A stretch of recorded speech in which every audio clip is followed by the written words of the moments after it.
Teman-teman, aku mau cerita nih. Pernah nggak ketemu kuntilanak pada waktu senja di jembatan? Cerita ini diadopsi dari kejadian yang menimpa temanku. Sebut saja Andi dan Rudy. Kejadian ini saat mereka mau pulang ke Kota Batu dari Surabaya pada jam 5 sore.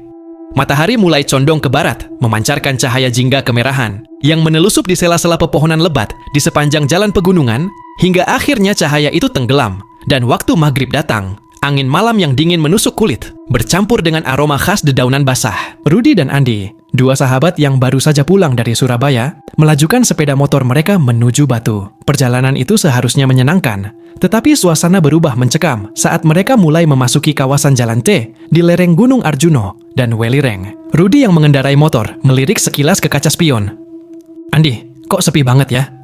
Biasanya ada aja kendaraan lain," gumamnya pelan. Andi mengangguk, merapatkan jaketnya. "Iya, hawanya juga aneh, dingin banget." Mereka melintasi jalan berkelok dengan jurang di satu sisi dan tebing curam di sisi lain. Saat melaju lebih jauh, mereka mendekati sebuah jembatan tua yang kembar, yang melintang di atas sungai yang menghubungkan dua kota Batu dan Pacet. Jembatan itu terbuat dari beton, dengan pagar besi di pinggirnya. Tiba-tiba, mesin motor Rudy tersendat, lalu mati total tepat di tengah jembatan itu. "Apa-apaan nih?"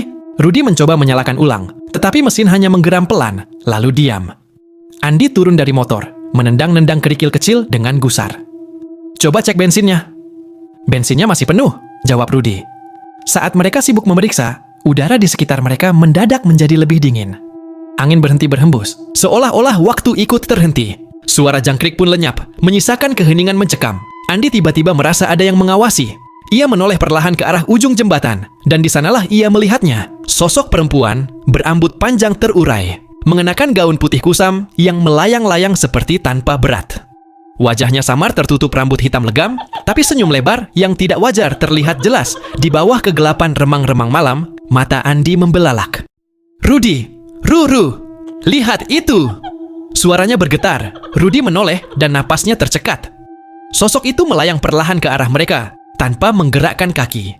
Suara tawa pelan, serak, dan melengking tiba-tiba memenuhi udara, membuat bulu kuduk mereka berdiri. Dengan panik, Rudy mencoba menyalakan motor lagi. Ayolah, desisnya. Andi sudah siap berlari, tetapi tiba-tiba sosok itu melesat cepat, terbang di atas mereka. Angin kencang menghantam wajah mereka, dan bau anyir menyengat memenuhi hidung. Motor Rudy akhirnya menyala dengan suara keras. Tanpa pikir panjang, mereka melaju kencang, meninggalkan jembatan itu.